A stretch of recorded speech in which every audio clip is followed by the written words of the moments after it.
So I think I'm live. Pretty sure of it. Anyway, this is probably going to be a shorter video because I'm oddly enough way too hyper for this. Tonight we are going to talk the watch list. Hey, B Movie Archives, welcome. Once a week now, one of the things I'm going to do on my channel here is I am going to basically spend a little bit of time letting you guys know what I'm watching right now, what's in the docket of like, yeah, what's in the docket of stuff that I'm watching. We'll go with that. I definitely need this caffeine. We'll talk about some other things as well, you know, news that's coming out, Vinegar Syndrome stuff, and any questions that you guys have, always shoot them my way because I do love it when things swerve and kind of go out of the blue. So the subtitle for this is The Greatest of All Time. Hey, Henry, how's it going, man? Did you get up to the shop recently? Have you been up to Bay Street? Well, right now, and I wanted to put that in there, not as a clickbaity title, because I don't really do the clickbaity things, but or maybe that was a bit clickbaity. But I did say that I was going to determine, in my opinion, what I think the greatest TV show of all time is tonight during the watch list video. But first, let's get to the watch list portion of this video. Now, I was actually on, first I was on oldies.com today. And the reason I was on there is because I was on Facebook. And there's a guy in there that had this huge, big amount of trauma DVDs that he picked up. And apparently he picked them up on oldies during a trauma sale for like 79 or 89 cents a piece. So I'm going to put a watch on some stuff like that. I remember going to oldies to get like some Warner Archive stuff. And when I talked about it, you guys were like, we don't use oldies.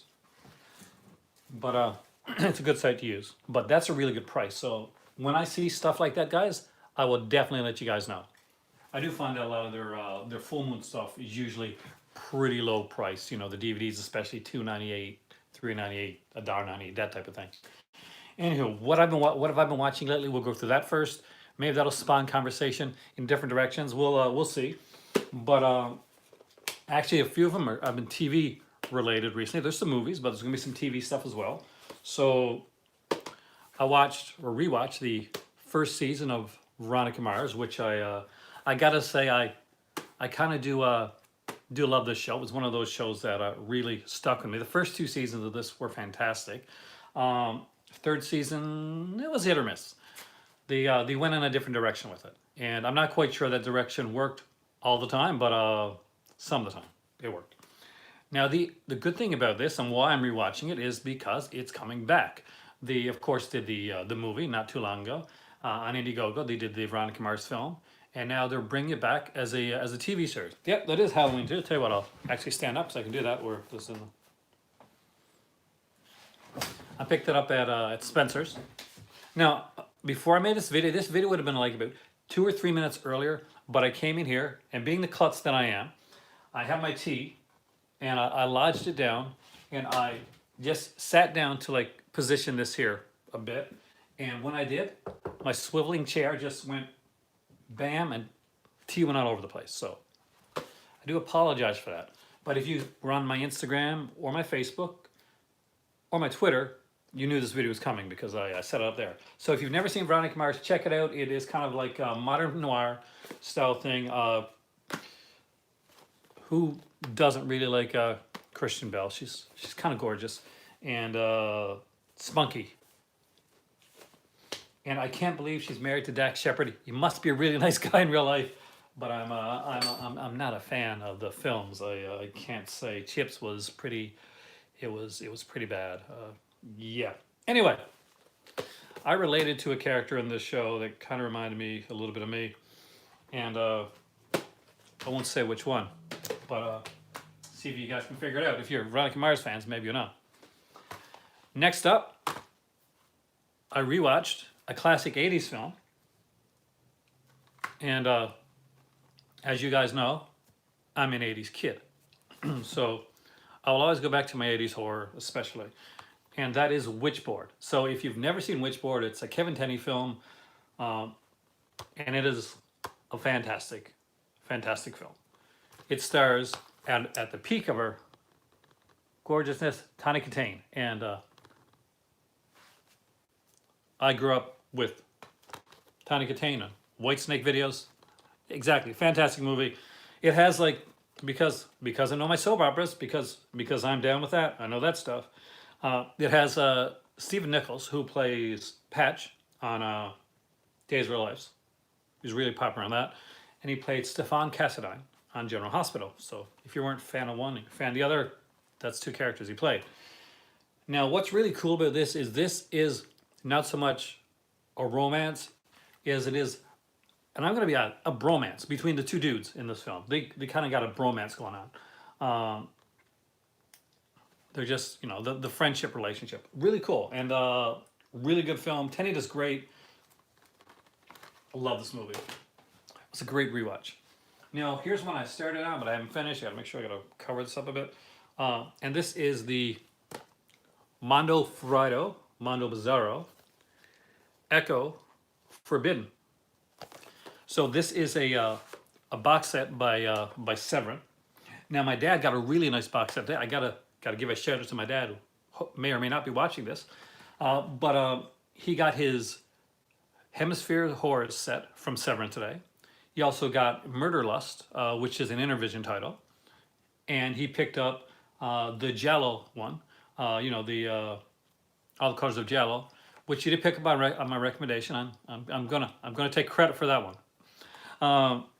But this is kind of, it's different. It's kind of neat. It's kind of cool. Basically, if you've ever seen any of this Mondo stuff, it's fun. It's not. They try to make it seem like it's real, like it's real stuff. Like this is real. This is real stuff that's going on. Most of it's not. Most of it's set up and stuff like that. It's kind of like reality TV. If you ever watch a reality TV show, and okay, if you don't know this, this is going to be breaking news, I'm sure, to all of you. So reality TV is scripted. So same as if you're watching like Golden Girls or Miami Vice or something like that.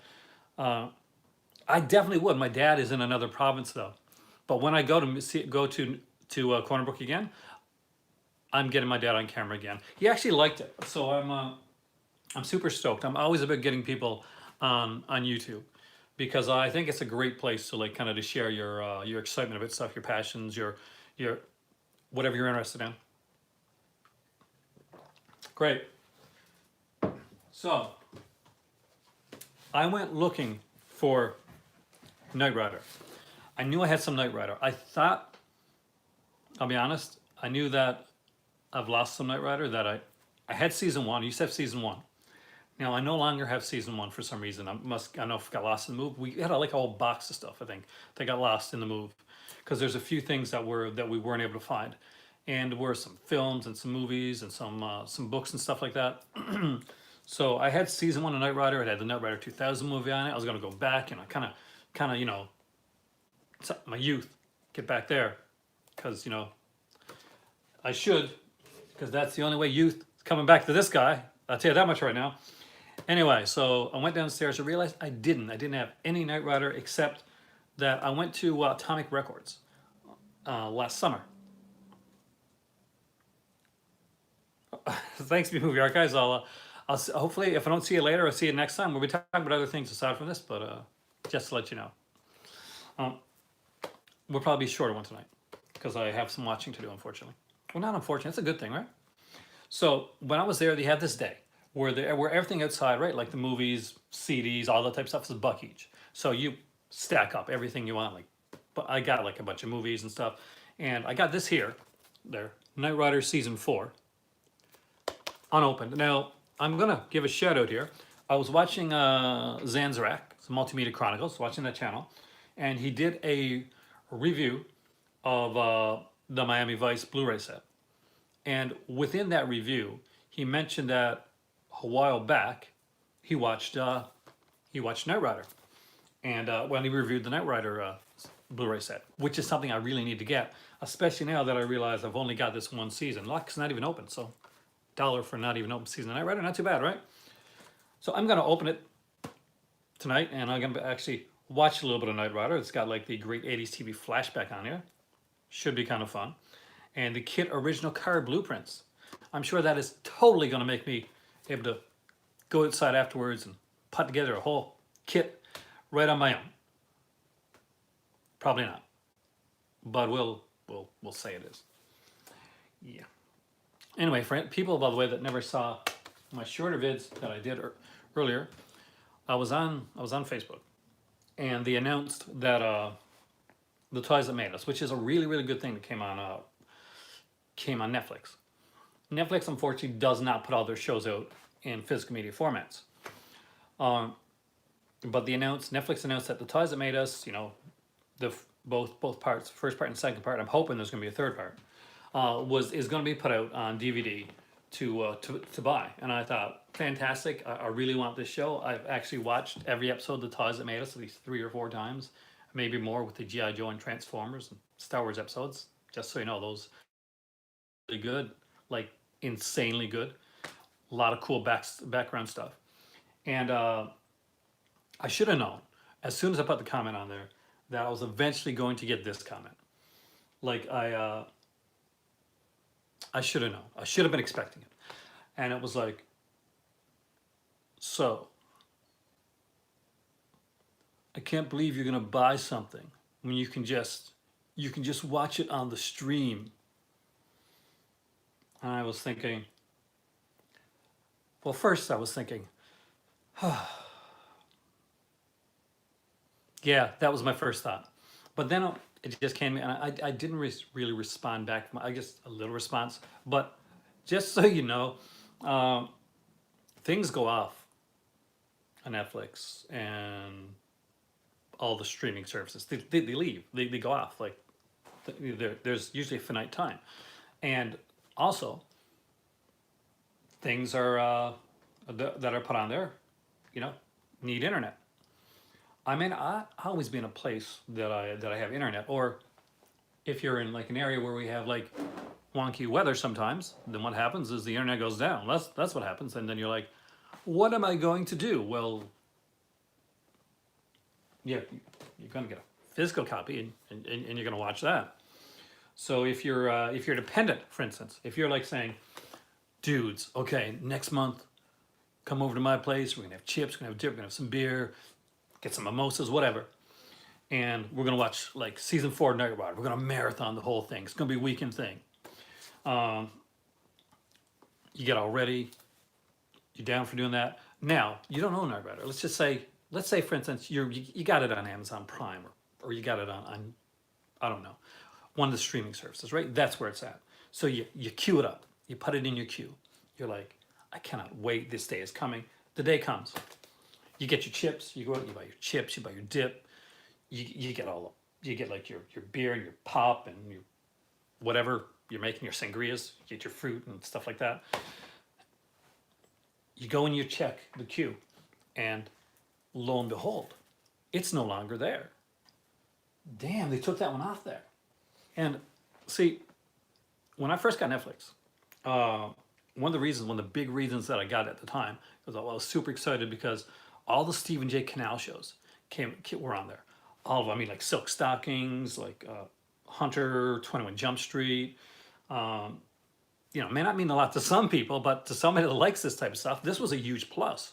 I was like, I am still gonna watch all these. I'm gonna go right into my childhood. I'm gonna watch all these shows. And 2 days after I got Netflix, every single one of those were taken off.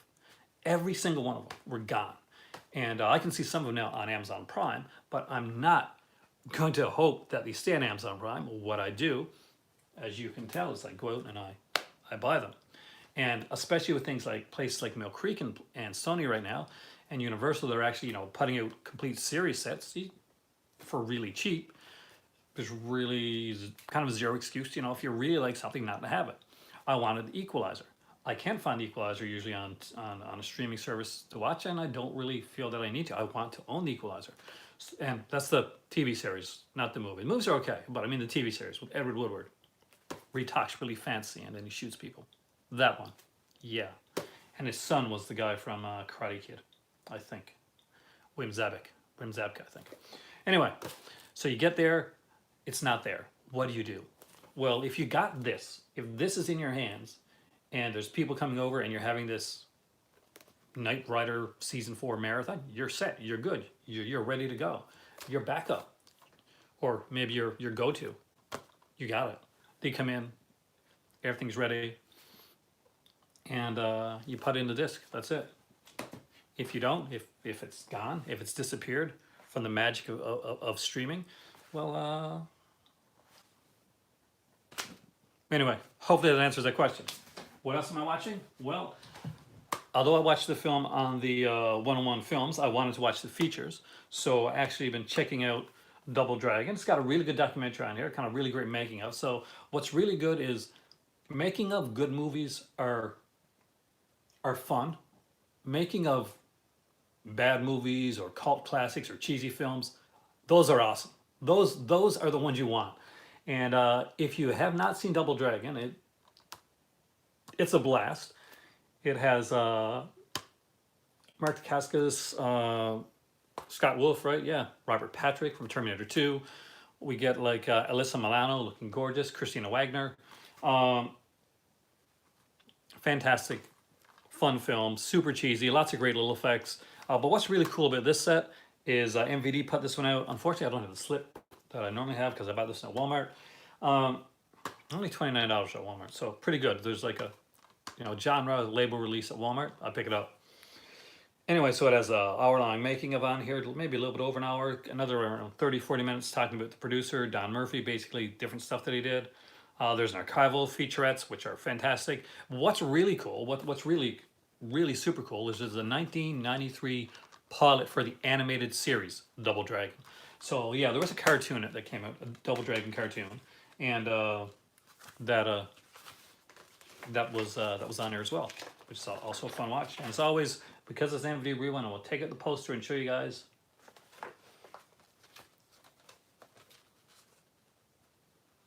Exactly, that's the thing. It's Stacks. It's super beneficial if you're like if you are like a studio, you're gonna be like all in on this. You're gonna be thinking, I can sell people stuff and not have to actually give it to them. And if I need to take stuff out of that, I can do it at any time, and there's absolutely zero thing that they can do about it. So good business sense for like companies and stuff like that. Not so great if you're a collector, if you want to own something. I guess like a good example right now, without getting like into controversy or anything like that, is this The Simpsons, for instance. There was an episode that reportedly was done with that Michael Jackson, but he never really took credit for it. But he did the voice of it. It's the Happy Birthday Lisa. Remember that episode with the guy that thinks he's Michael Jackson? So that was the voice of Michael Jackson. Now with the controversy that went on behind the whole thing this year, that episode I think has been taken out of rotation. So if you don't have it, you're and let's say it's your favorite. You're not. It's not your fault that like that something's happened or some. And say it's as your child, maybe this is your favorite episode. Maybe you got like a brother or sister, and it is a brother sister like kind of bonding, the brother doing the right thing for his sister type of episode, and maybe that hits you on a different level. Like forget the whole Michael Jackson part of it, but the whole Bart Lisa thing might hit you, and you're like, oh, I can't see that again. I watched this with my sister, or I watched this with my brother, and it just it just hit us. It's like sibling togetherness type of thing. And all of a sudden it's gone, through no fault of you, through no fault of people that made the show. It's just something that's gone. So if you own it, if you own that season, then you never have to worry about it. You just put it in and you watch it. There we go. Next up, I'm watching right now is the Warlock collection. There are 3 films on this. The first 2, of course, stars the immortal Julian Sands. See, I've never collected any of the PC big box. I know some friends of mine are real hardcore gamers, and they collect, they're PC gamers. I'm like a console guy, right? But to be honest, I've never had a PC or a computer that's been good enough to game on. This is an old iMac I got here right now. I really probably do need a new computer, and I will be doing some computer. I'm going to school for computers, so they told me I should get a decent laptop, SSD, can have a solid state drive going there with being able to run some virtualization, that type of thing. But yeah, that's the thing. Once a lot of these things are gone, they're gone. I mentioned on here a movie called Abominable, which only came out a few years back. It was like a sci-fi channel movie, really great film. It was MVD put it out, but when they went to actually to go to look for the movie, for ages, like it looked like the film was lost. It looked like the parts of that they weren't going to be able to make the film, that it was going to be lost in time. But luckily, they found what they needed. They found all the elements they needed, and they had to redo like a lot of different elements within the film, different sound, get some. They had to like do some mixes. It's just incredible. So what I think of right now, and what I say everybody think of, whether it's video games as you fit in physical copies, or movies, or CDs, or anything like that, uh, then you owe it to yourself to have a physical copy, because that physical copy, that's not going anywhere. And if you want to think of it another way, you're archiving like your collection. Now let's just say you like the latest Assassin's Creed game, and and it's a good thing, like what you just said, like we had to put the digital portion, we had to patch it up, that type of thing. Now that's good, but I do find, and this may just be me, that when I used to buy games back in the day, like I still buy games. I'm shameless for the many things I buy. Um, when I got a game and I put it in whatever system I put it in, I could usually play it. Like it was usually playable. I didn't have to like download a 19 gigabyte patch to make it work, or I didn't have to worry that maybe the online wasn't going to be working on it. The games, you were pretty much assured that once you got that game, it it was going to work.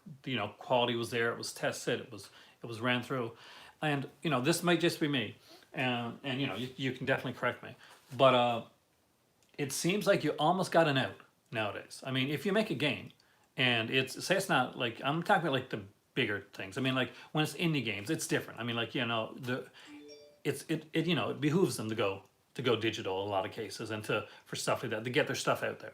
But I mean, like a lot of bigger games, a lot of bigger titles. Remember when Halo came out on the Xbox One, the big Halo collection, and it was unplayable. Like you could play like some offline stuff, but you couldn't play the online. It was pretty bad. And it wasn't just Xbox. Like PS4s had games like it. Nintendo not so much, because basically most of their games aren't patch ones. You just play right at the gate. But I'm sure that there's been times that I don't know about. I don't know everything that comes when it comes to gaming. I know that, but the thing is that it can make you a bit lazy, because you can go back anytime, and you can, I'll add a patch on there. Oh, is it working? It's working enough. Let's get it out for the holiday season. But it's not there yet. It's not ready for the holiday season. It, you never know. Like you never know nowadays. I pick up a game and I never know if that game is going to be a game. Is it going to work when I take it home? Am I going to be able to play it right away? Is there a huge patch that I wanted to play Call of Duty the other night. Just Call of Duty, simple standard shooter. So I thought, and I'd already had it in my system for a while. It was okay. So I put it into my PS4, and it said update. I'm like, okay, well, I got fiber optic internet. It goes really fast. So 9 hours later, I got to play Call of Duty. So that's why now I always make sure, if it's something I like, I will make sure I have like a physical copy of it. Like I got a couple things that are digital until I can get like physical copies of it. When Warner Archives put out Adventures of Superboy, they only put out the first season on DVD originally, and the other seasons eventually came out through the Warner Archives like kind of press on demand label. But they didn't put it out in stores. So one Christmas I got like an iTunes card from my cousin, and he had like a superhero sale on, and I basically had to like just sit there and just and said, okay, I'm going through there, and I saw Superboy seasons 2, 3, and 4, $2 each. Damn right I got that. Will I still buy the Superboy Warner Archives physical copies? Yes, I will, because things disappear. Look at Voodoo. Voodoo is here for now, but it's gone. Anyway, I don't mean to rant on so much. I do apologize. I love this cover. I love these films. The first one I really love. I was a really big fan of Laurie Singer, Fame. I mentioned that last time I was on here. Bruce Payne's in the third one. I do like Bruce Payne as well. And Ashley Lawrence from Hellraiser is in part 3 as well. I don't remember part 3 at all. I remember who's in it. But I could look in the back to see that. But I don't remember the film. So it's going to be interesting going in to see part 3 of Warlock to see how well he does as opposed to the his counterpart. All right. Shocking Dark. So, have you ever thought, exactly, you got to own the physical copy. Look at this one right here. This is an awesome cover. And have you ever thought, like, basically, man, I wish I could see the movie Aliens, and it had a Terminator in it, and it was Italian. And those aliens, well, they might be kind of puppetish looking. Shocking Dark. See, look, all that stuff is in this one movie, and it is actually fun. It's a cheesy film. It's by, I think it's by Claudio Fragasso, right? Yeah, Vincent Downs, definitely correct. Yeah, so this is by Claudio Fragasso. If you, the name sounds kind of familiar, then it's probably because you saw Trolls 2 and he directed that, but don't hold that against him. He does like a lot of really kind of cool, like cheesy films, and this is definitely one of the cool cheesy films. I love Severin's black cases. When you think of like collecting, you think of the aesthetics of it all, like they are amazingly well done. It's just, what looks cooler than a black case? I mean, like, you know, put a blue case up. Blue cases, okay. Black cases, awesome. So, what else am I watching? Well, Magnum P.I. Actually, I got into watching Magnum P.I. I was watching an episode of on YouTube of Pushing Up Rosie, and she does like different. She does Murder She Wrote like summaries a lot. Like that episode where the dog killed somebody, Murder She Wrote, and stuff like that. Oh, physical effects all the way. The Chiodo brothers, man, they rock. Exactly, that's the thing. You understand if it's a Cuphead or something like that, and that's gone digital. But what really gets on my nerves, what really grinds my gears, basically, is when I go and buy a game. Have you ever done this? You bought like a game, like say not just a game, but you buy like the collector's edition, and it comes with a statue, or it's got a book, and it's got some art cards, and maybe it even has a steel book with it. Maybe it even has a steel book, and you open that up, and it has a code, and no disc, because that's the thing they do nowadays, and that sucks. That really, really sucks. Anyway, Magnum P.I. Every time I love Magnum P.I. I think it's a fantastic show. This is the original. There's a new series, Magnum P.I. I've only seen the first episode, and I'll be honest, I hope it got better in the new series, because it was like, okay, the guy seems likable, but it was, man, it was like super generic. Like the plot was like really, really generic. And the action was legit, like, by the numbers. I mean, like, it was like if Magnum was 8 or 9, like 8 seasons in or something like that, and it was gone on, and they were not feeling it that week, and they're like, well, let's just throw something together. Like the pilot episode of the new Magnum P.I. series is kind of like that. It's kind of like a series that's late in its life, and it's like, just put anything that, you know, they watch anyway. Just put a Magnum show out there. So hopefully the series got better. I know it's got picked up for a second season, but this is the original series with the great Tom Selleck. Of course, Hillerman's there. Love this show. And actually, this one has a bonus episode from season 6, because you see, what they would always do in Universal, when they put it they wouldn't put any features. Haha, forget features. You ain't getting that. What you're going to get instead is we're going to put an episode of the next season. So we're going to hook you. We're going to give you a little taste of the next season. So you're going to want to go and get that too when it comes out. They did this with Rockford Files and Murder, She Wrote, and a bunch of other shows. So Magnum P.I., really enjoying this. Love the music. And who does not get hyped when they hear that theme song, that Magnum P.I. theme song?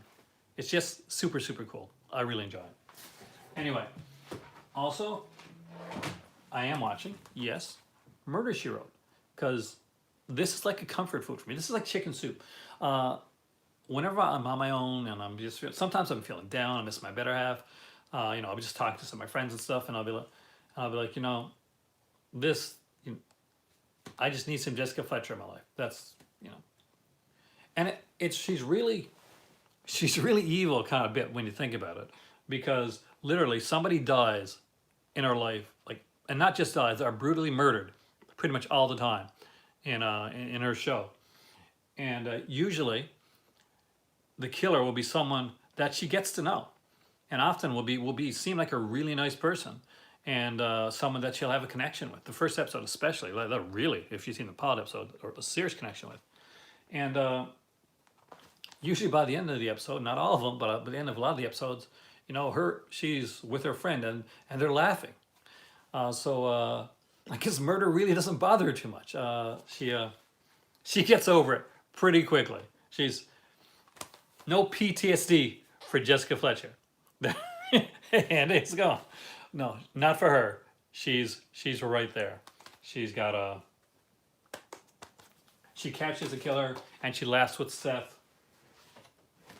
Their body could be on the ground. It could be one of her friends, and their body could be on the ground, twisted, and she'll be like, "You should have really thought this through." And then later, and then Seth will say something funny, and then they'll laugh because Star Wars freezing. I said earlier, greats of all time. I did say that. I did promise that. So, what is the TV show that I consider the greatest of all time? Is it Breaking Bad? Is it The Wire? Is it Oz, a show which I think is criminally underrated? Get it? I kind of criminally. Okay, well, it's a dad joke. We'll leave that there. Or is it something else? Is it a comedy? Is it like Three's Company? Is it the ever loved Golden Girls, which my better half would probably put on her list of like one of the best shows she's ever seen. For me, there was one show that just had that perfect mix. Every week when you tuned in to watch this show, it looked movie quality. And I love the fact you guys keep going. It looked movie quality. The show was, the acting, it had actors, actors that would become big and actors that, went on to do amazing stuff. And another thing, and this may give it away. It had one of the best soundtracks for any TV, you're getting there, for any TV show, in my opinion, out there. It had the best soundtrack. How imperative was the soundtrack to this TV show? It was so important that they wouldn't release it. The creator of the show wouldn't even think about releasing it until he had secured every single piece of musical copyright. Good going, Sasha, for the series. And that is Miami Vice. Michael Mann is a fantastic film director. Good guess, by the way. Is a fantastic film director. But for me, his penultimate work is, again, Juan Hammer, is Miami Vice. This is an incredible show. It literally looks like a feature film in every single episode. This never looks cheap. It never looks like it doesn't look like it's TV. Hey, Mark. For me, this is the pinnacle. Like, there are great shows out there. There's Game of Thrones, and there's like all those shows, and they're fantastic shows, and they're definitely great, wonderful looking shows. But they're wonderful looking shows in an area of a lot of wonderful looking shows. When this came out, guys, this stood out. Nothing else looked like this on TV. There was no other Miami. There was shows that tried to be a Miami Vice on a cheaper budget with less stuff. I totally agree. It has one of the greatest theme songs, instrumental theme songs, period. It has great music, and you can pretty much like the music of its time. If you're the Phil Collins, Genesis, John Bon Jovi, whoever, you'll find all the great music from the 1980s here on this, and it is there. There's no time in any of these sets, in any of these 5 seasons of Miami Vice, that you'll turn it on and there'll be generic version of this song. No, every song is there. So when John Bon Jovi's singing "Living on a Prayer" in the background, you're hearing John Bon Jovi sing "Living on a Prayer."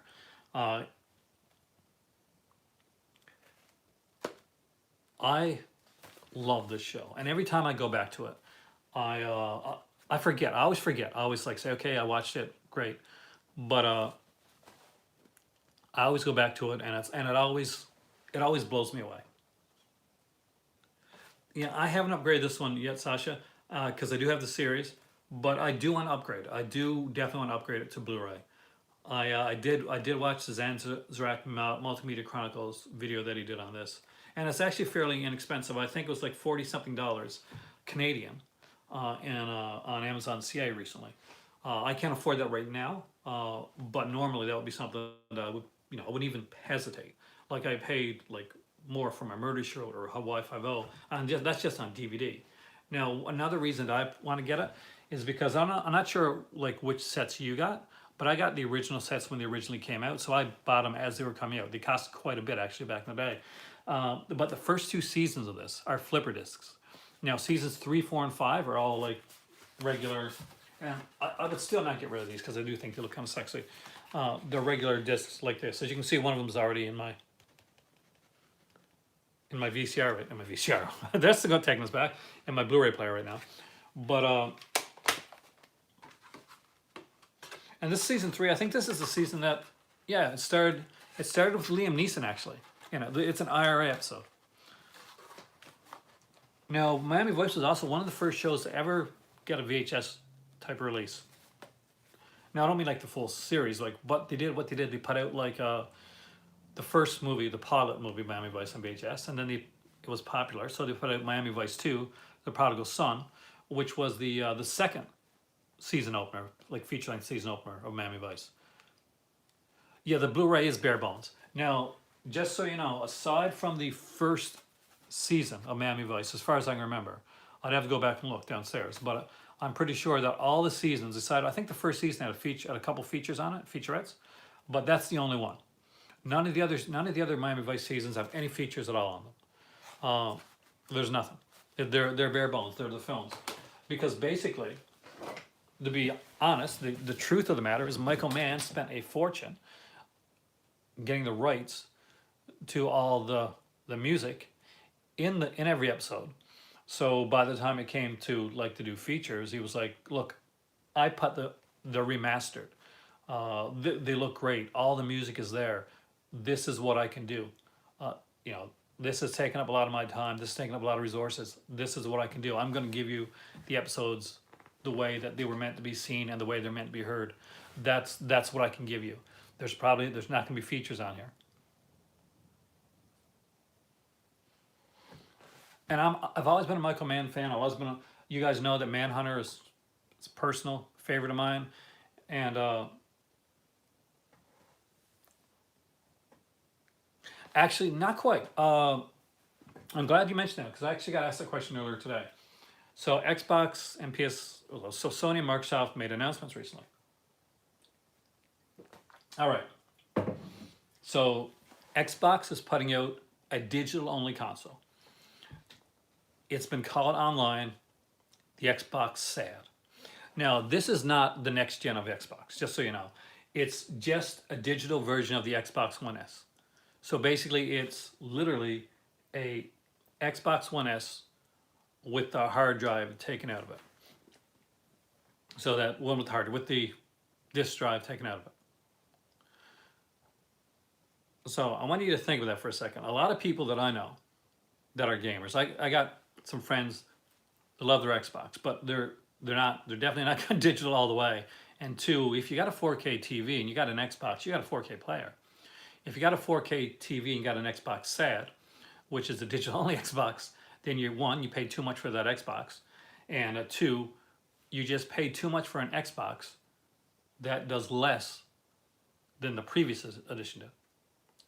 Now the actual Xbox that's coming out, the next Xbox, I don't think that one is digital. That's actually going to have, it's true, that's what they said. And I like Xbox, I like PlayStation, I like Nintendo, I got them all. I literally, guys, downstairs I have them all. But I'm not like dedicated to one certain fan base. Because there's certain things I like in each system. That's the thing. I like to play Mario. I like to play Halo. I like to play Uncharted. And if I've been lucky and blessed enough to be able to actually go out and get each of them, why not? Right? Um, that was in a different time before I was going back to school, but luckily they're here now. So hopefully, by the time the new systems come out, I'll be making some extra good bones at that point. But anyway, so we don't know yet. We do know that the Xbox Next Edition is supposed to be more powerful than the Next Edition PlayStation 5. That's all we know. What we do know about the PlayStation 5, that we do know a few things. We know that it is backwards compatible with the PS4, and considering the immense popularity of the PS4, exactly, good games are good games. Considering the immense popularity of the PS4, it is a very smart idea to have the PlayStation 4 games to be playable and probably up convertible onto the PS5. We know that they've worked really hard to get some pretty snazzy stuff put in there. Look it up. Actually, I did a video on it recently. Anyway, so it looks to be pretty good. But I say the next gen of consoles are gonna be more expensive. That's what we're looking towards. Except like Nintendo. Nintendo tends to go with the flow with it. They'll look at stuff and always look towards getting you like a cheaper version. They'll get you like, oh, here's a version with the bells and whistles, and then they'll look at Nintendo with their 3DS, right? So you could buy a 3DS and pretty good price. They lowered the price really quick because it didn't start selling until afterwards. Now it's one of their biggest consoles. Then they put that DS, that 2DS for for kids. So those things are almost nigh unbreakable. Those throw them against the wall type of thing. That's the type of systems these are. Don't do that. Just know they're strong build quality. I don't like them, but I do like the look of some of the different versions. Anyway, there you go, guys. That is my watch list. I let you know what my favorite TV show is of all time, what I think is one of the greatest of all time, if not the greatest of all time. And hopefully I did not let you down when I said I was going to do that. I stated my case, and I stick by it. I go with Miami Vice as being the greatest show of all time. Now, that being said, there's other shows I love kind of equally, Twilight Zone, Outer Limits, stuff like that. But those are in different categories. What I think The Shield, Jesse, I think The Shield, I really like The Shield. I think that The Shield had one of the best opening episodes for a series in that era. I did not see it coming.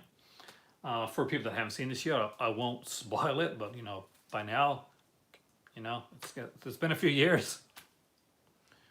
What's my favorite horror movie of all time? It is Black Christmas 1974 from Bob Clark. I'm a huge Black Christmas fan. It's not only my favorite horror movie of all time, Stacks, it is my favorite movie of all time. I love the way that it's done. I love the cinematography. I love the way that they use the music. I love the Canadiana of it. And the fact that it uses a lot of the neurosis and fears that we have as Canadians into that film. You can watch Black Christmas and be from anywhere in the world and still enjoy the film and still find it creepy and atmospheric and nihilistic. Hey Ben, how's it going, man? But being from Canada, you're going to get a little extra. And that's, and anywhere that's in a place like that, you're definitely going to get a little extra. My better half Drax always says not to get things day one. She doesn't want to get things day one. I'm the type of person. I'm like, remember that when a dog, after a dog comes, when you've been out for a while and say you got a dog and the dog comes home and he's like bopping up and down and he's excited. That's me when I look at when I see systems and stuff like that, or new stuff. I'm like that. You just ordered a big Vinegar Syndrome. You do realize, Ben, that the sale is coming up, right? There's a sale coming up from May 24th to May 27th, but I'm guessing you got some newer stuff, right?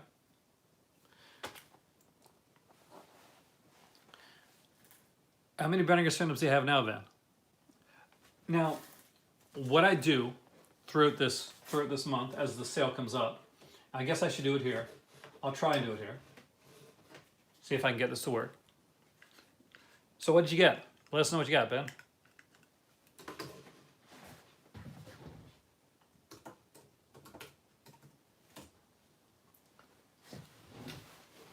I'm curious. I'm so waiting for the sale. I'm so excited about it. So what I've been doing is I've been doing the limited edition countdown. Terminal. See, that's what I've been saying, Jesse. I've been saying Terminal Island.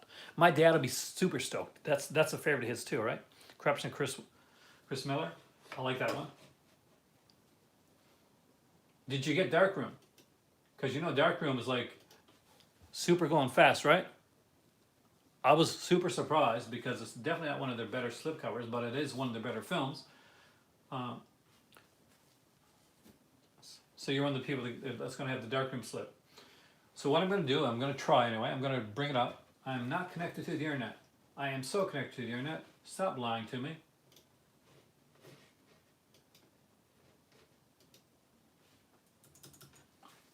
I'm going to try and do this.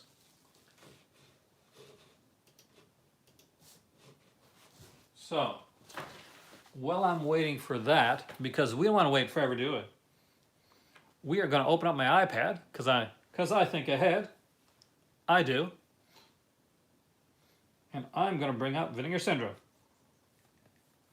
Why am I going to do that? Because I am going to let you guys know exactly what's coming out and where we are with limited. That's the important thing. That's what everybody needs to know right now. If you're a Vinegar Syndrome collector, I am a Vinegar Syndrome collector, then one of the big things to know that basically is they have limited editions. So let's X that out. That's my Ubuntu because I'm working on some stuff. So their limited editions sometimes tend to go fast. So right now, we'll go through them real quick. So the Corruption of Chris Miller, still over 500 left of those. You're good with that one. Darkroom, that one has been going down pretty fast actually. Darkroom is now down to 212 copies. That's what's left of Darkroom. So if you want to get slips, these are the numbers that you want to know. I think Grandmother's House is still at the over 500 range. It is, yeah, over 500 left in Grandmother's House, so you're good with that one. Skinflix, which is one that I think is going to be a big seller down the road when people start to hear more about it. Yeah, there's 440 left of Skinflix. That is an adult title, but it is a really good one. When I say really good, I mean like the commentary has got Heather Drain and Sam Deegan on it. There's a career retrospective interview with Sharon Mitchell. Those things are the type of stuff you look for. One that I definitely recommend if you're going to pick up something on sale, the Andy Milligan title Fleshpot on 42nd Street as 500. So you're good with that. The Suckling, fun, super cheesy one. That one, I'm surprised that we've got over 500 copies of the Suckling left, but they only got 212 copies of Darkroom. Oh, also Brad Henderson, if you follow him on Twitter, he did kind of float it out there that he's thinking about doing a Vinegar. He's one of the guys from Vinegar Syndrome. He does a lot of acquisitions and stuff. So he's thinking of doing a Vinegar Syndrome podcast. I'd really be interested in that, since my Twitter handle is Mr. Vincent. Oh, definitely.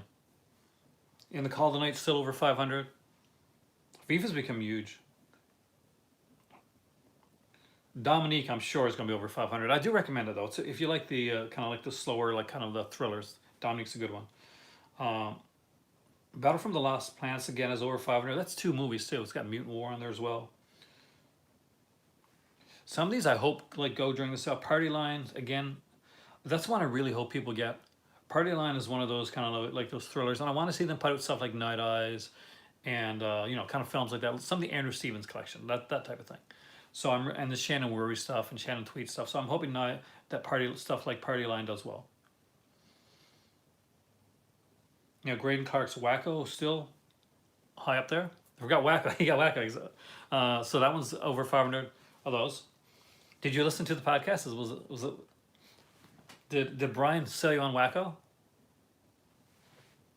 Splatter University is over 500. I do recommend Splatter University. I would desperately try and sell you on Splatter University. I thought that was a fun one. Of course, the one everybody needs to own, and that's There's Nothing Out There with Ralph Kaminsky. That one's got over 500. I'm really surprised on that because that is their most loaded disc that they've ever put out.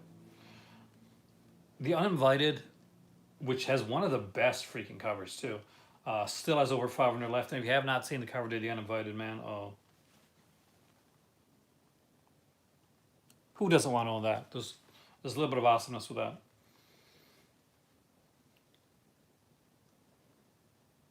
Bloody New Year's got over 500, so we're good with that. Beware My Brethren, I don't think is selling that well. Actually, I'm kind of interested in that one. That's still over 500.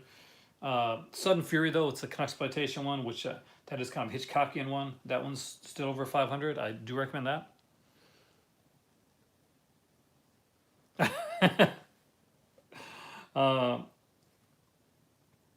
Brian gave a good like case for Wacko during that podcast, and I think I gave a pretty good case. Actually, no, I haven't.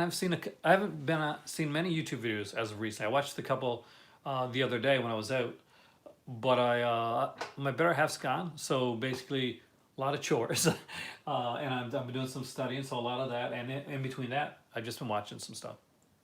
Well, today I did the watch list, and I'm just going through the Vinegar Syndrome limited editions, Adam, to let everybody know where it is right now. So if there's one that they're looking to get, basically to let them know if they can wait till the sale or if maybe something they got to jump on. So that's kind of the thing I've been putting into my videos like every once in a while now to just kind of as an extra added thing. The Killing Kind, you're still good with that one. Still over 500 copies of that one left. I did find that one good. I do like Ann Southern. I thought it was a pretty good film. Death by Temptation. I still haven't watched it yet. Over 500 copies of that one left. Now, House on Tombstone Hill. Yeah, I know they have the Shout Factory sale. I didn't look into it yet. I was going to look into it, actually. I probably will make a video tomorrow about the Shout Factory sale. Hopefully it'll still be going on. Oh, so the House on Tombstone Hill has 89 copies left. So if anybody wants that slipcover, keep an eye on it on the website. And Adam's right. There's actually a sale going on right now. See, I like the Killing Kind. I thought it was really different than what I thought it was going to be. Way less sleazy than I thought it was going to be. Shot has 421 copies left, so that is starting to go down there. Dear to Delilah, that's 415 copies left. I'm super surprised with that one.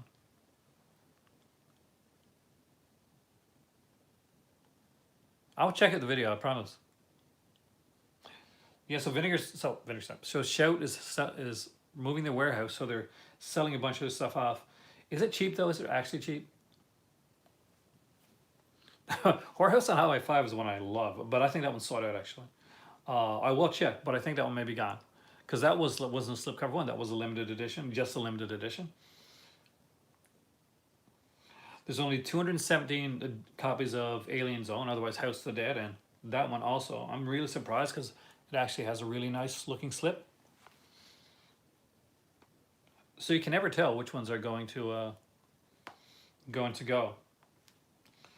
Now at this point, there's only volumes 3 and 4 left for the 5 years, 5 films. Volume 4 is the horror and exploitation one. There's over 500 left of that. But you can bet that the Golden Age Erotica one is not going to have that many left. Nope, 273 left of Golden Age Erotica for the 5 years, 5 films. There's 5 movies that were only on DVD that are on Blu-ray. Once those sets are gone, that's it. Volumes 1 and 2 are already sold out. The Blood Theater, The Visitants, that's one I'm actually looking to get during the sale. So that's over 500 copies left of that one. So good for that one. Grave Robbers, that's been getting low. That one's down to 85 copies. So yeah, I may miss it on Grave Robbers, the limited edition. 203 left of Mary Mary. I'm actually surprised. I know that's the guy, it's like an adult film, but it's done by the cinematographer that did Silent Night, Deadly Night. Now, Penitentiary 2, we got 403. I wish it was we. Man, I would love to be part of owner of Vinegar Syndrome. Blood. Ooh, that would be nice. They would get me with Blood Games. There's a couple. Is Blood Games? Is that the one with the baseball team and the murders going up to that place? Because that's it. Yeah, I can you imagine if it is Blood Games at Terminal Island? If we called it here tonight, Baseball reference. It is, ooh, out of left field. I never even thought about that. Nice call, by the way. I've been guessing Terminal Island since like the sale started, but Blood Game, if it's Blood Games and Terminal Island, I'm getting both of them. Fugitive Girls is down to 315 in stock. Now this isn't a slipcover, this is their limited edition, their Sexploitation Signature Series. Once those are gone, that's it. And a couple more here. There's Penitentiary, which is down to 232. Disconnected is one that I really want. That one's down to 169 copies. I hope that's still there. Their other, number 3 in the Sexploitation Signature Series is Andy Milligan's Seeds and Vapors. You're good on that one, so we're 500 left of that one.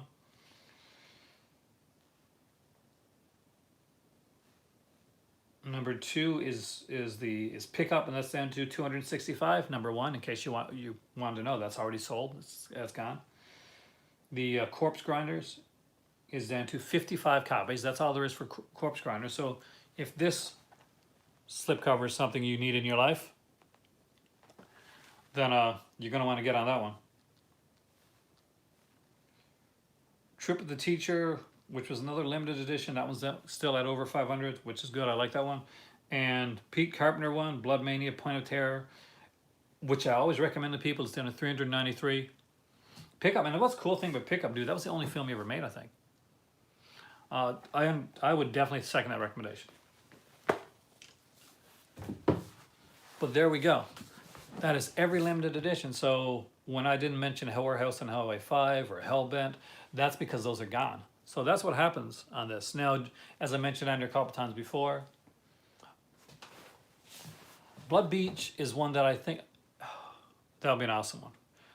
That's when I expect either Vinegar Syndrome or Severin. One of those two companies. I don't expect that to be like a Scream or anything like that. But I think Blood Beach is definitely something that you go on to see Vinegar Syndrome or Severin do. One of those companies will do it. 2 years to sell it. It was a good one. You've got 0 Vinegar Syndromes? Well, Adam, the sale's coming up.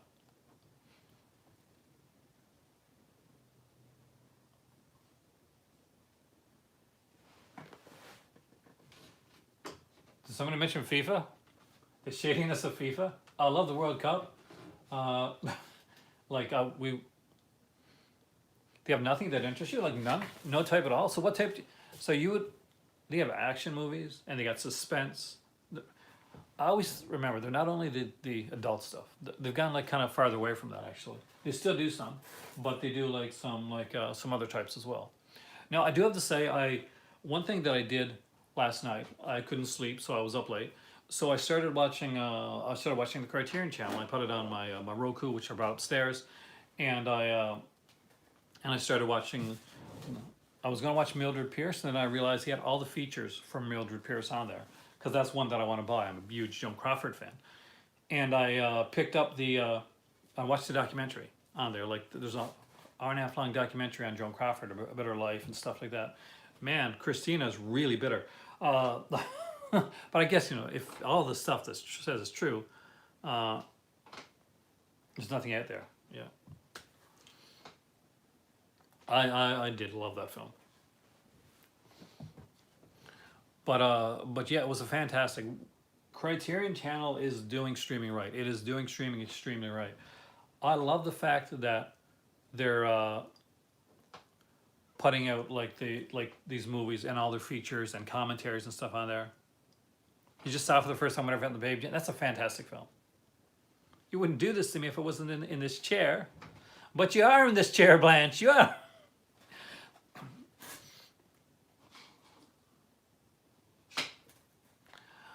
No, I watch the Criterion Channel. I have the Criterion Channel.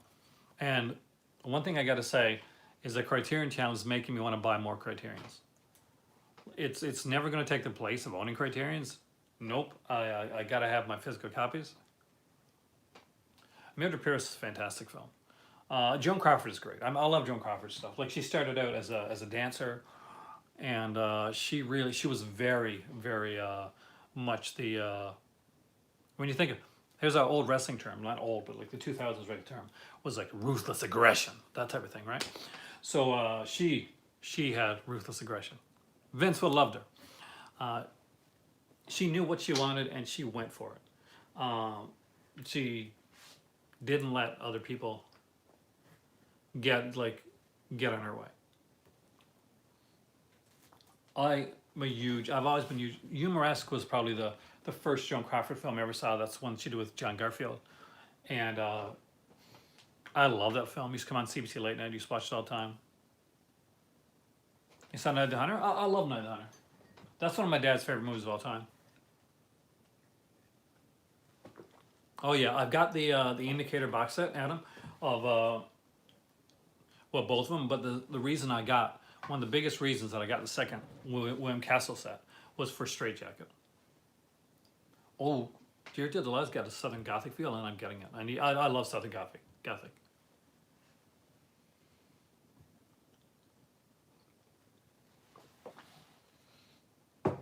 But yeah, I'm a huge Joan Crawford. I'm a huge Betty Davis fan. People know me mostly for liking Vinegar Syndrome and a lot of the cheesy stuff, but I do love a lot of the classics. Yeah, I know what you're talking about, but I also don't remember the name, Jesse. John Garfield was one of those actors I really like. I like Paul Mooney. Those were some of the early guys that don't get as much recognition. Hey, Wolf, as say a Cagney or a Bogey or something like that. Or people don't usually hear Paul Mooney's or George Raft or some of the other they were great actors, but they just don't have that name recognition. If you say, well, I watched a Cagney movie, everybody's going to know exactly who you're talking about. You know James Cagney. If you say you watched a John Garfield or a George Raft movie, or even or Paul Mooney, they may not know who you're talking about. And Paul Mooney made the original Scarface.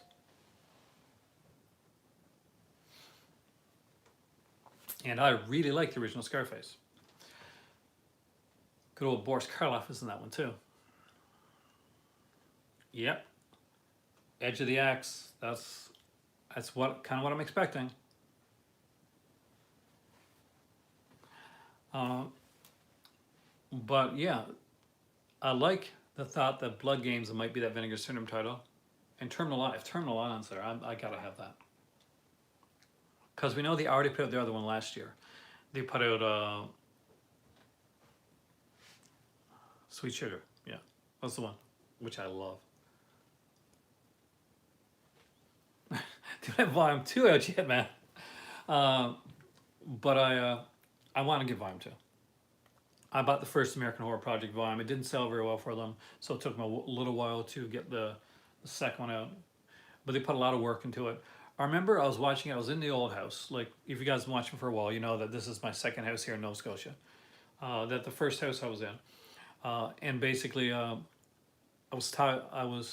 just finished watching a. I love Dead Pit. It's a cheesy film. I want the Light Up Eyes box set. There's only one problem. I'm iffy on Dark Force. I am so iffy on that company. Just it's some of the stuff that they've said, and the pro scalper type of stance that they've had.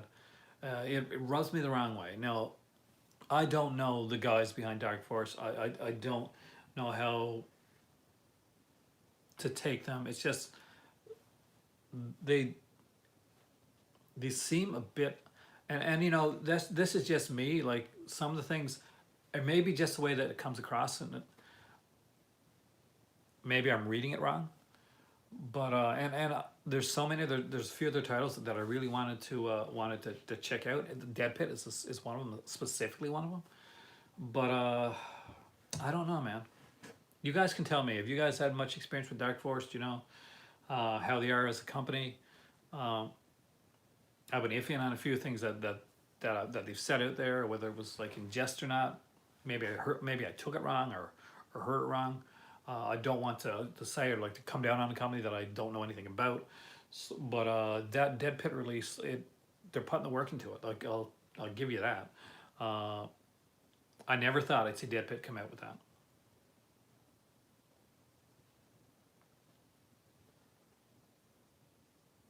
Good. Actually, that's something that's what I hear, Jesse. But I was surprised that when they did the Shockwave podcast, they didn't mention it. So I'm kind of wondering, has that been pushed back to Black Friday? Because that was something that he mentioned a lot, and now I'm not hearing it so much. The one thing, if Dark Force put like a strict thing on basically one copy, one person type of thing, that's something that I strongly applaud. I know that Vinegar Syndrome did that basically with their when Red Mob and Sweet Sugar came out, because scalpers were trying to get like buy multiple copies to put online, and if anybody had like 2 or 3 copies of the same film on there, uh, then what they would do is they'd say sorry, no, and they'd say you can have one. And because of that, because I missed out, because what happened, and I can assure you this is probably what happened, is that a bunch of scalpers went on there. Vinegar Syndrome at the time, they were just becoming really popular. Their slips were becoming extremely popular. Their limited editions were becoming really popular. And so Red Mob and Sweet Sugar came out, and they sold out way, way too quickly, even for like their sales stuff. So Vinegar Syndrome looked, and they noticed that a specific amount of people had larger numbers of that film, of that one film in their cart, and they said they refunded them exactly like this guy, and they said they refunded them that portion of the money. They don't have to do anything. They can just sell it and just what may be when it may be type of thing, right? They can just go. They can do that. But one of the big reasons I respect Vinegar Syndrome so much is because of this. Is they said no, we want to make sure as many people as possible can get this title. Sweet Sugar is really good, Jessica. That actually, I really like that one. If you haven't checked it out, I strongly recommend it. It surprised me by actually how much I like that film.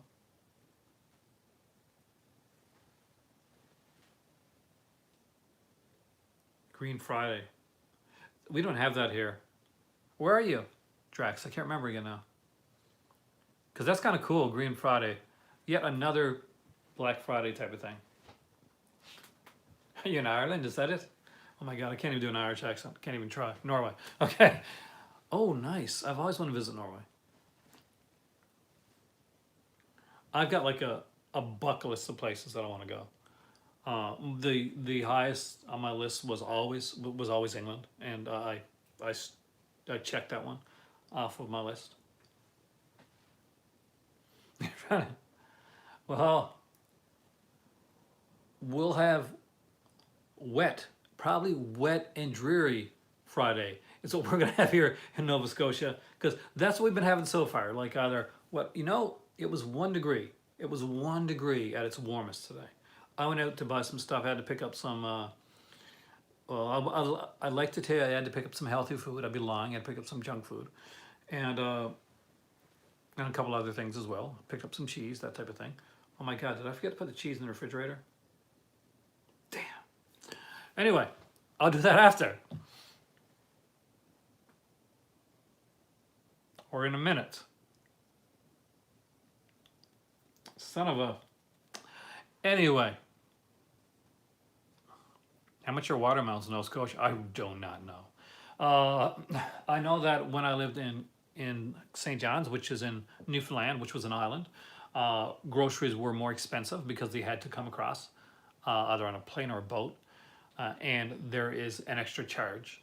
So if you go to Newfoundland or you go to any island usually, anything that's not local is going to be more expensive. Excuse me for a minute. I have to grab something because I think I left my cheese in the bag that I brought upstairs. I'll be right back.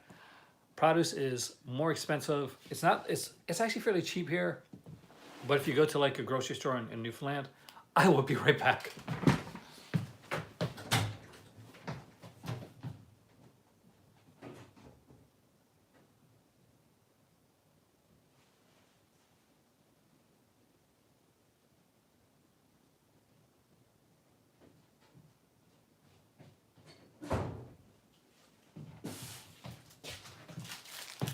So yeah, I did. I shall return.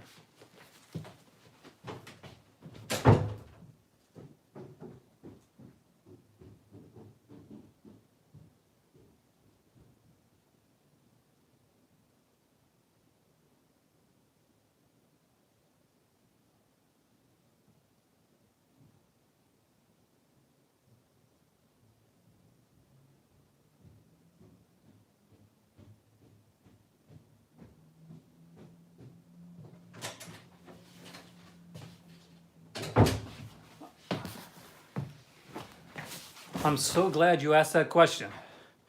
Whew. Okay, I'm back. Oh, hi there.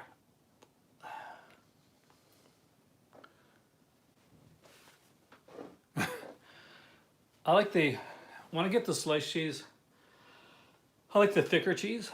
Usually like if I can get a sharp cheddar, the thick sharp cheddar, like the 12s, like thick slices, that tends to be what I'll go for. Sometimes I'll mix it up and get like a couple different ones if I'm making like a grilled cheese. If I'm making grilled cheese, I can't just have cheese slices, I gotta have actual cheese on there too. So I kind of mix it up in between. Oh, Jesse, I did that before. I probably shouldn't say this because my better half might watch this. But, so the other day, I went out to get a couple of groceries, right? And neither does my better half. Like, if it's not real cheese, because that to her, that's not real cheese. It's not, you know, if we have like, we had a party or something like that, then, you know, then no, then, you know, it's the real cheese that's coming out. It's the brie, it's the stuff like that that's going to be on there. There. She's not putting cheese slices out. No way. That being said, if I make a mean grilled cheese, so she doesn't mind me slipping a couple extra cheese slices when I'm making a grilled cheese. Anyway, so I went out to pick up some groceries. Oh, very much. Unlike me, Hayden is completely she's a class act, and she's, you know, she was brought up. She was brought up well. I'm the grandson of a carpenter and the son of a musician, and she is she's the daughter of an English professor and the the pilot of the king of Morocco. So so very different lifestyles growing up. So she classed me up a bit. I'm not gonna lie about that. She's quite the lady. I was quite a lucky guy. In some of them, Drax, not in many. Like, it's not like you find over there in Norway, or like even in England when I was in England, right? You go into like some of the grocery stores there, you find some DVDs and Blu-rays. Now if you go to like a drugstore, for instance, like a Shoppers Drug Mart around here, you're usually going to find something there. And like some stores, like especially stores that have a little bit of everything, like a Giant Tiger, which is like a they have like a lot of like maybe cheaper stuff and their own brands and that type of thing. I'm not sure what's equivalent to a Giant Tiger over in Norway, but it's like, just think of like a cheaper, not exactly a dollar store, but not exactly like a bigger store either. Kind of like an in between. Maybe like if you know what a Kmart, that style is, maybe something like that, but not as good as Kmart. But yeah, no, but you find a lot of stuff in Giant Tiger, and they have a lot of movies there, a lot of TV shows. I remember I picked up like seasons, Blu-ray seasons of Star Trek: The Next Generation. I got the first 4 there for like $9.99 each, which I thought was an incredible price for a Blu-ray season. Seriously? You know, I've never. What the heck is that? Oh, I should know. Squeezy chair. Exactly like Tesco. That's exactly.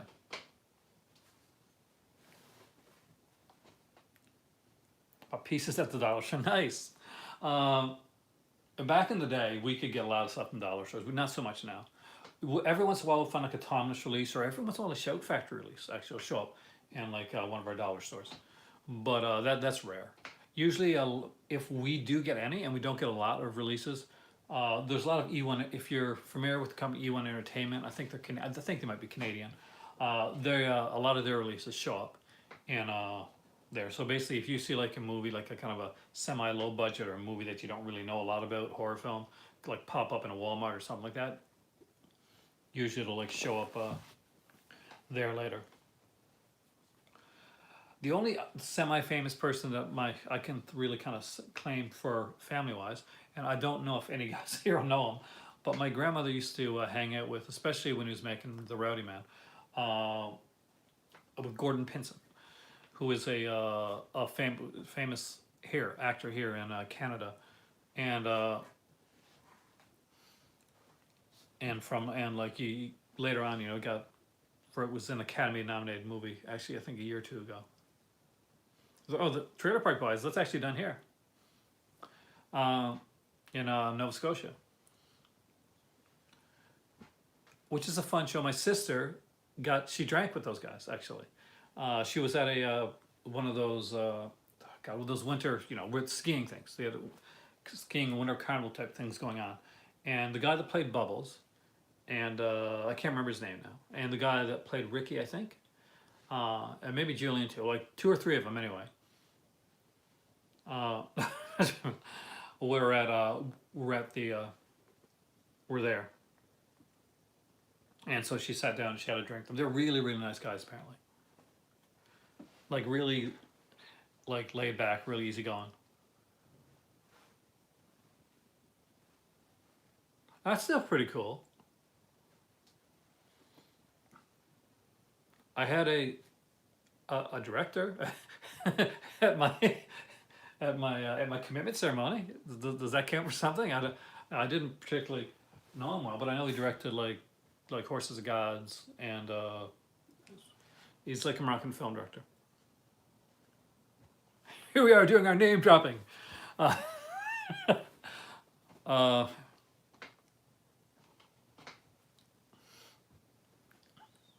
Name dropping with Aaron. Movie Club After Dark. Sorry guys, I just thought it was kind of funny. Matt Smith. See, when I think of Matt Smith, I think Doctor Who. Are we talking the same guy? I'm guessing we're talking about a different guy. Ridley Scott. Like, and his brother's passed, right? Tony Scott, right? That's okay. It's fun. It's always something different. That's the awesomeness. That Matt Smith is really the same name. That's his name. I honestly, I know him as Bubbles. I never knew him under his real name. I do know that there's a Doctor Who named Matt Smith. So yeah, I totally no idea. So there's got to be at least one thing that goes over my head, or a name I mispronounced, or something per video. Well, see, I'm disappointed. I would expect Jeremy Renner, but then again, you met him at an airport, Jesse. So remember, I don't think anybody is super happy at an airport. I don't know if I'd be the nicest person to meet if I'm flying somewhere. Because one, I'm probably rushing, or I'm super nervous.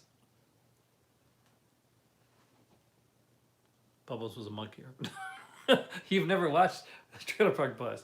Bubbles is like this character with these like huge dark, like huge thick glasses. Now the genius, and I'm a huge fan of the series Trailer Park Boys. I've been watching it since it was a Christmas special when it first came out. One thing I got to say is they were genius with the season. Now, one of the main actors, the guy that played Leahy, passed away, unfortunately. But at the end of the last season, they had been hopped up so much on shrooms, the characters, not them in real life, but that they started to see each other in cartoon form. So when the newest season of Trailer Park Boys came out, it's an animated series.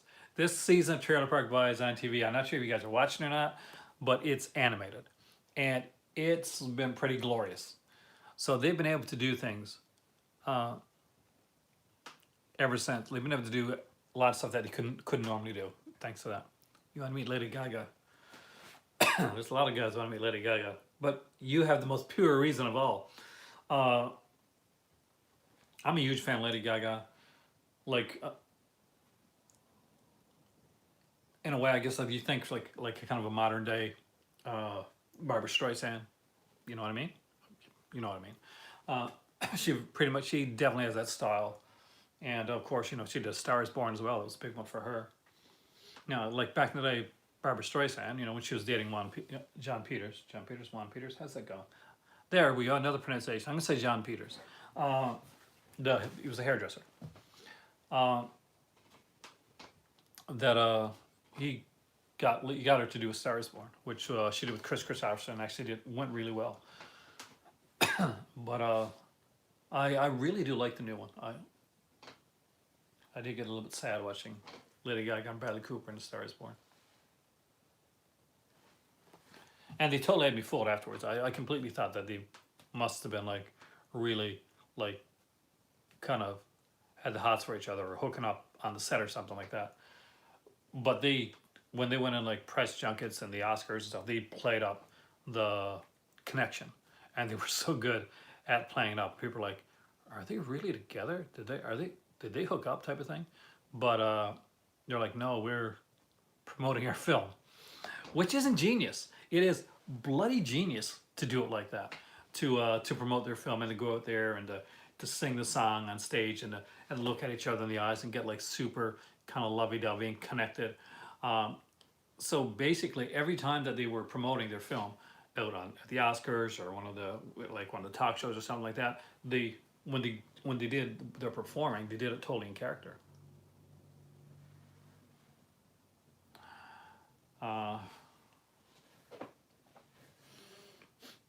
Don't get me sad, man. No, I'm just joking. I'm a big softie. Like people that know me well, know that about me anyway. I'm a big softie when it comes to movies and stuff like that. I can come on here and I can talk about like all the Vinegar Syndrome and all the Arrow or the horror or stuff that I watch or the fancy Criterion type films.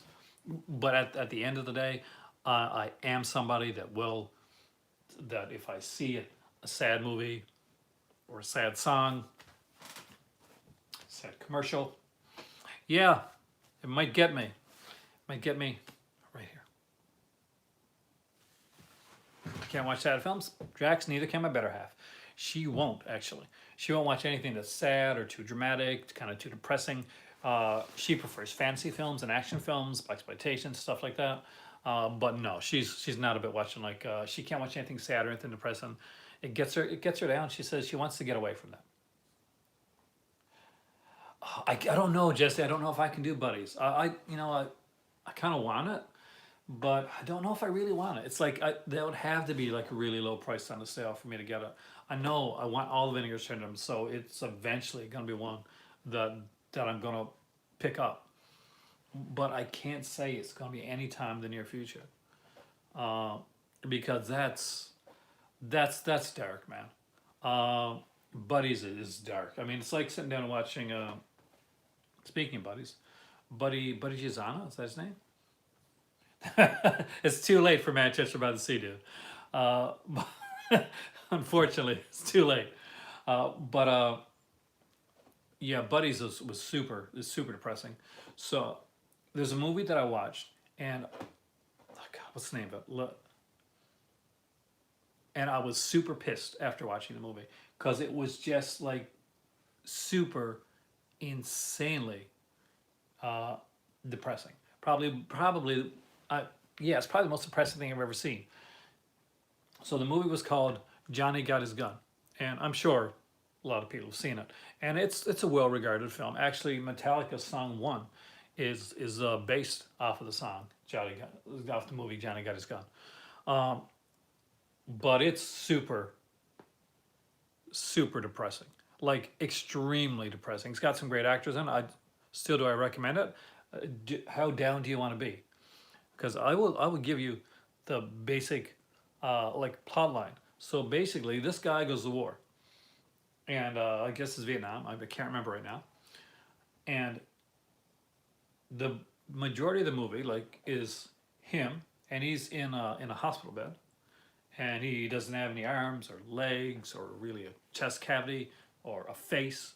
There's not a lot of him left. He's pretty much a shell with a well, he's got a chest cavity because he's got a heart. With like a brain and a heart type of thing, and he's kind of like flashing back on stuff throughout the film. But what he's trying to do, he finally lets this nurse that kind of like gets a connection to him, uses his heartbeat. If I gotta remember this correctly. So I think uses his heartbeat to use like kind of an SOS Morse code to let her know that he's in immense pain all the time. Please kill him. So she finally understands, and she decides, she's got to do it. This Nobody should live like this. And I will spoil it. I don't mind spoiling this film. Uh, yeah, exactly. Uh, so she says, he's in, like he can't talk. He doesn't have a mouth or anything like that. So basically, but you hear him like through like his mind in his mind, right? You hear his thoughts. But she understands finally that he wants to die and kill me. So she prepares to do the merciful thing and to kill him, to let him die. And somebody comes in and catches her, and she's hauled off, and he's pretty much left like kind of screaming that his one chance to end his suffering isn't going to happen. It's gone. That's the film. Now it's a strong anti-war film type of thing, and I really agree with a lot of the message of the film itself. But no, I can't, man. I cannot do that film. I saw that when I was young, and I'm like, I'm never watching this crap again. Yeah, I think Jason Robards was in it too, plays dad. But it's super depressing. So I don't recommend it, especially if you're not in a happy mood. It's not going to make you any happier. It's about as bleak as it gets, and I think there's got to be some let up. Like personally, some people are really like kind of the darker, the bleaker, kind of like really nihilistic style films.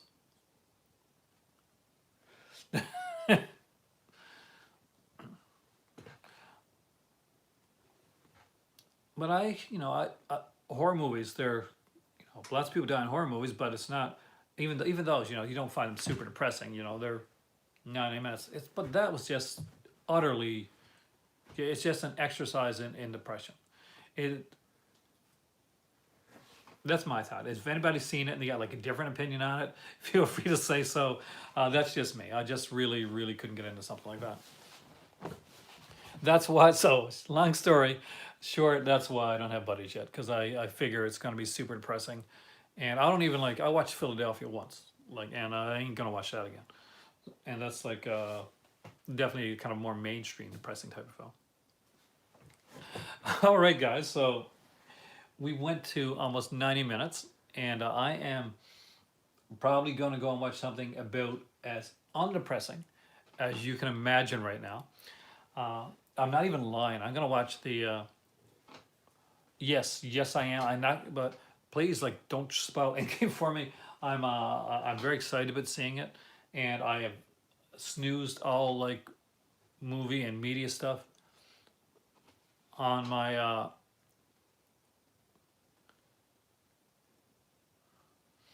until I watch it. My better half doesn't. She's gone all this week. Depressing Russian drama. Maybe I'll check that out. But I will definitely review Endgame when I watch it. We are probably going to hopefully see it when we go to Halifax, and we're going to Halifax on the 6th, I think.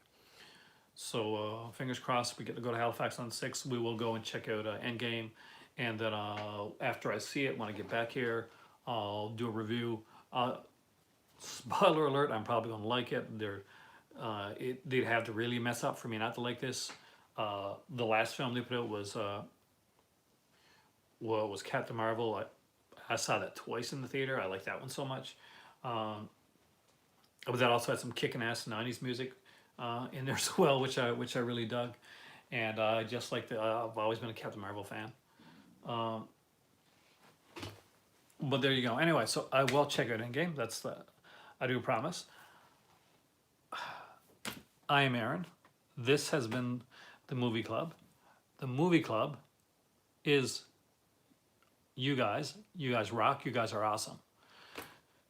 And I'm gonna watch something super non-depressing. I'm gonna go on Netflix and watch. I don't know. I'll watch a teen romance or something like that. I'll watch The Stand-In. That's a new Netflix movie, right? Where the dude wants to go to college, and I'm not gonna lie. I'm probably gonna watch something like that now. I need something like really bubblegumly light. Have a great evening, guys. I will see you guys next time.